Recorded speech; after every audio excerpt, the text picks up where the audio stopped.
My name's Melanie. I was married for 20 years. We had 3 children. He was a wonderful father. He was very loving and kind. He loved people. He was really interested in people. The children adored him. There was a lot of laughter, teasing, silliness. It was just, good family stuff. And also holidays in Devon. We spent a lot of time in Devon together. We'd tramp along the cliffs. He would carry the smallest one on his shoulders. He had wonderful fantasy stories to tell the children about Puff the Magic Dragon's cave, and there were special shaped stones which were Puff's teeth, and then we'd have to carry them up the cliff to take the teeth home with us. Yeah, my husband first told me about his mental illness when we'd been together for about 6 months. He told me that he'd had a breakdown in his gap year, and then a second breakdown when he was doing his finals, when he was under great pressure. I was glad he told me, and I didn't see it as a problem. It was in the past. Occasionally things would go wrong,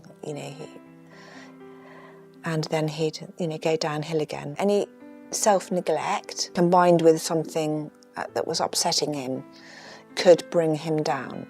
But it was never terrible. He would always be brought back, with support, the psychiatrist.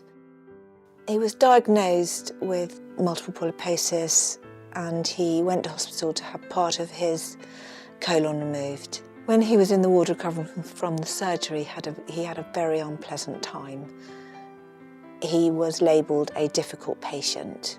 His complaints about extreme pain and feeling sick were ignored. I got there one day and he was covered in dried vomit.